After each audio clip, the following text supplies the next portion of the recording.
Hello, DelusionDispeller here again. Today I'm going to be talking to you about stress. Because as you might realize, stress plays a very important part in how a person is affected by the abuse that's gone on. When a child was abused, his or her brain was most likely affected, not only by brain changes, but by hormones, as we've talked about in earlier videos. The fact is, during even normal stressful situations, there are hormones released that cause increased concentration, lowered digestive ability, higher heart rate, energy surges, better immune function, and fight or flight response. That's in a normal stress situation. So you can imagine during prolonged, intense stress through molestation, sexual abuse, what happens to that child's brain. So if stress is prolonged and repeated, the fight or flight response causes a decrease in the immunity, lower concentration, even weight gain or weight changes, health disorders, and even shrinking of a part of the brain that's responsible for the memories. So you might notice in your grown-up adult victim of abuse that he has trouble remembering things. And it might seem like he's putting you off or acting like he doesn't know what happened or she doesn't know what happened. But actually the brain has trouble retaining memory because of the stress of the abuse.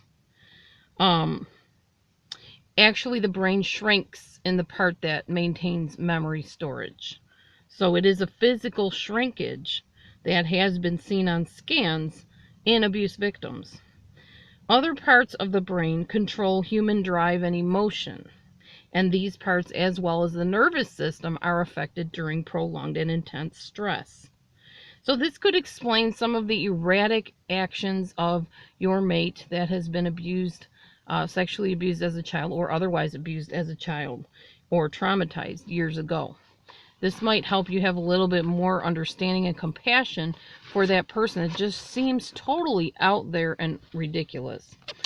Some of the things that are produced in stressful situations are anxiety, paranoia, clinginess, compulsion, this could be a compulsion to over-exercise, to overeat, to be sexually active way too much, like exhaustingly.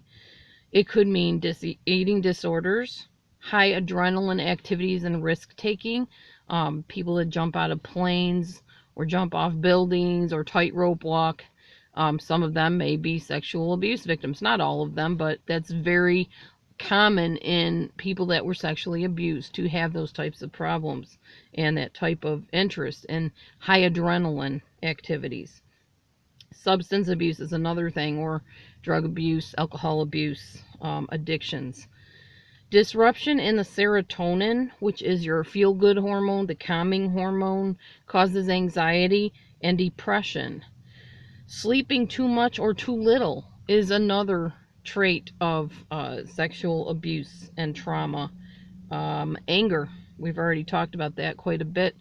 Irritability, things that just bother them, little nitpicky things that you're like, what is the big deal?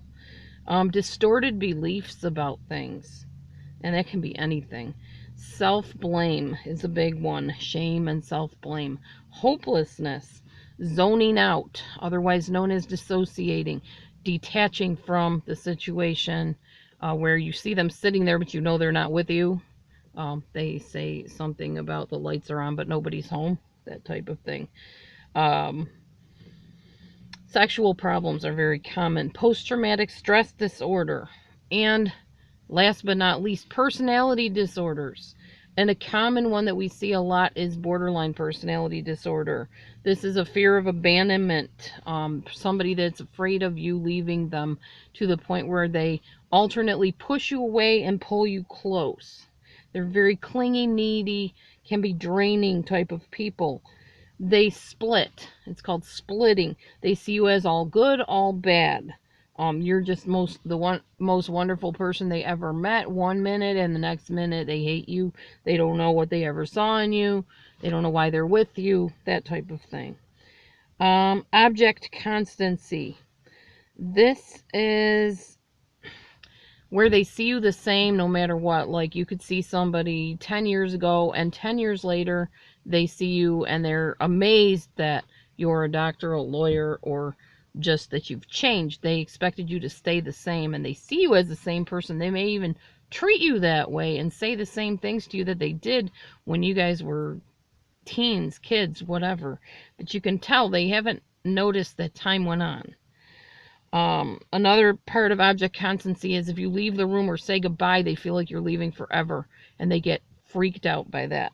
They'll beg you to stay and, oh, please don't leave me. Everybody leaves me. Please stay, that type of thing. Entitlement. Feeling that the world owes them just simply because they exist. Self-harm. Impulsiveness. Paranoia. Depression. Dissociating, we already talked about. They're often antisocial or narcissistic in their behaviors. Sometimes they even have the antisocial personality disorder. They do have a conscience, unlike the sociopath. So they feel bad about when they do stuff wrong, or they feel anxious that you're not going to like them anymore. The good news about people with borderline personality disorder and even traumatized people is that they can be helped. They can learn coping skills. They can learn new ways to perceive things and react to things. Their brains can heal. Now, sociopath, not so easy. Not saying they can't, because I believe anything is possible with God. I haven't known too many that have been able to be helped. So, I'm going to end things there. I got to get into work. I'm actually in my work uniform right now. Have my little apron on here. And I'm doing demos of Bush's Latina Cochina baked beans today. So I'm going to put my hat on, heading into work. So those of you that think that I'm just out to get money from people, I work. I do my own jobs. I make money like the normal people of society do.